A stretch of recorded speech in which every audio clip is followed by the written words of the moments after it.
I spent 2 years in Ohio prison. Yeah, I was 25 years in my addiction. Yeah, I'm an alcoholic. That's why I went to prison for vehicular homicide. I got in a lot of trouble.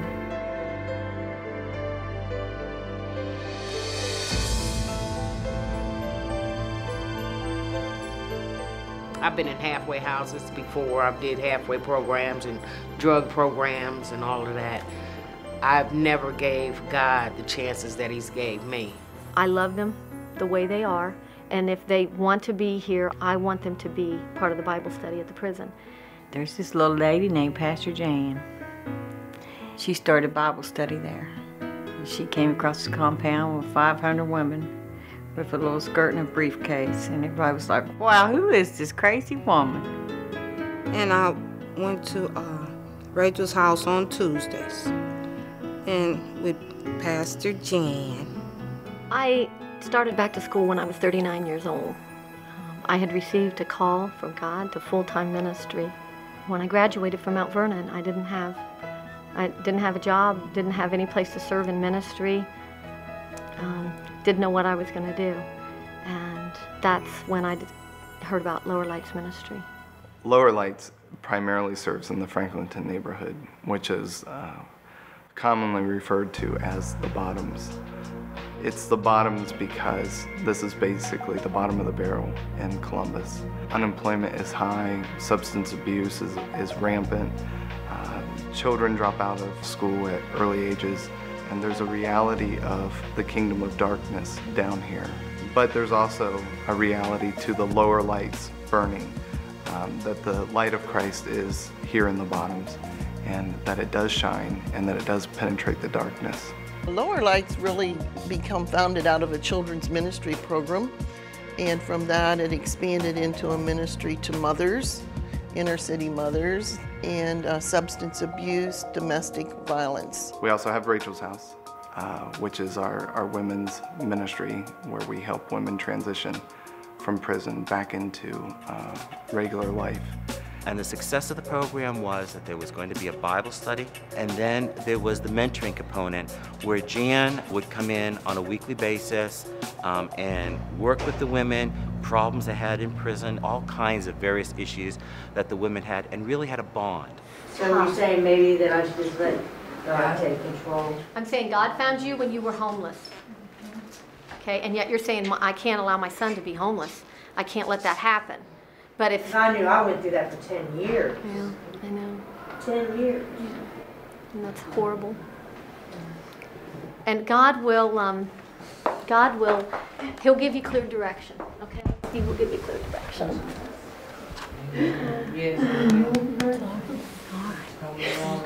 Yeah. Where's our toilet paper? Not allowed to have Kleenex. Not allowed to have Kleenex. We have toilet paper. I think a big thing that the women suffer from is low self-esteem.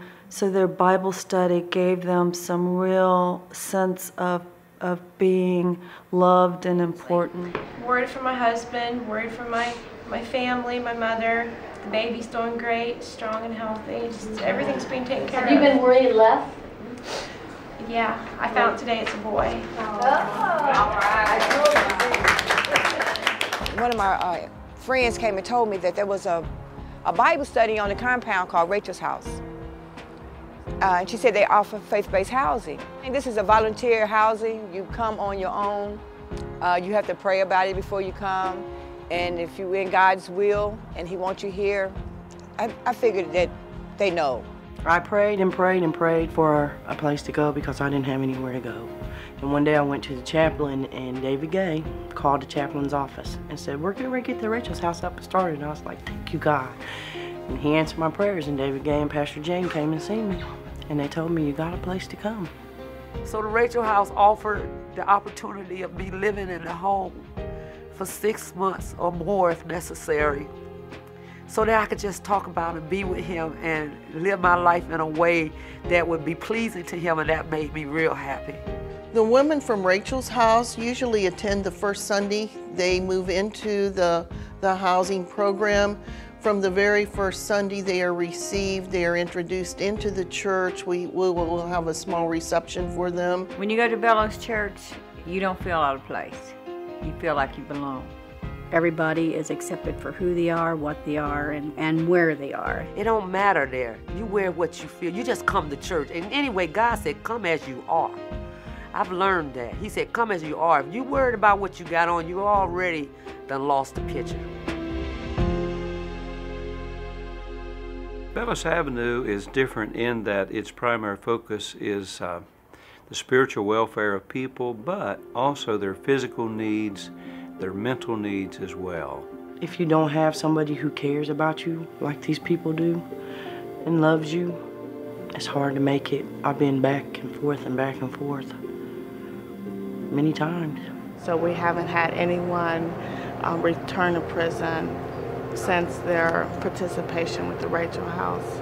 Nobody has reoffended. Guys, the eggs is on. Y'all gotta eat it too before it get cold. I don't want it to get cold now. Y'all gotta eat them while they hot. It's not a program. Rachel's House is, as a family, Rachel's House is all of us trying to seek God's will for our lives together in community. They make you feel welcome in the house. The houses are so beautiful. They make you want to do right.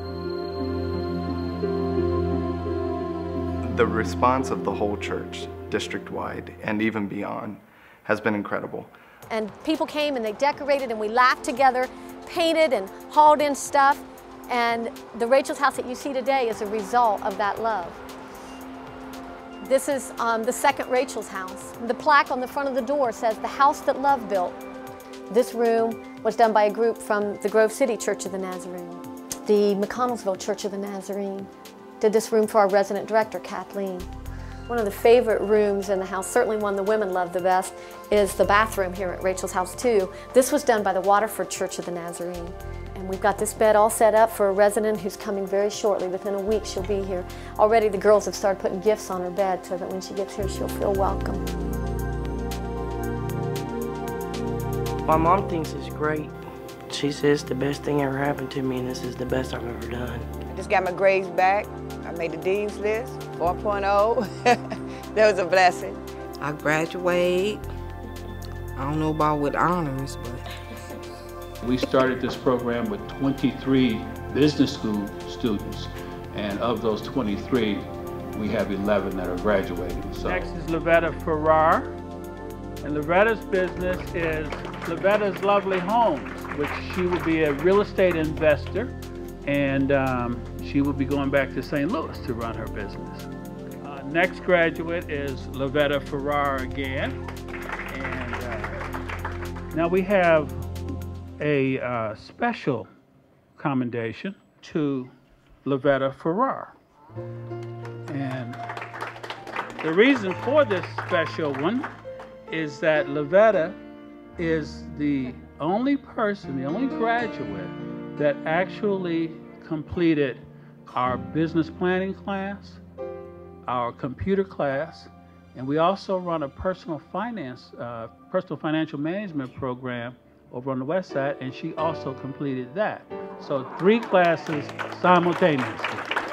To see Jesus change lives of people, not just their life, but their appearance, and to see them have victory, to see them be happy, to see them free, vibrant, and a part of the family of God. That's an eagle, flying like an eagle. I thank him every day and night. You've got to take that when you... I said I was going to miss this place. Well, we are going to miss you at Rachel's House. I just thank him for allowing me to be a part of Rachel's House. Until God calls me out of here, nothing. Well, I won't leave here for any reason. How could I? I've never been happier in my life. I was made for this moment. Everything that God has done in my life up to this point has prepared me for this ministry. I am having the most fun I've ever had in my life. In the midst of all of our mistakes, all the things that we've done wrong, God has done something right. I think as many houses as you can build, people will come. I love God with all my heart now, and I put him first in my life. I think about my mother. She's gone now, and I wish she could see me today. and see me trying to better myself. So we need strong leadership. We need people who are willing to come down as urban missionaries. Step out of your comfort zone.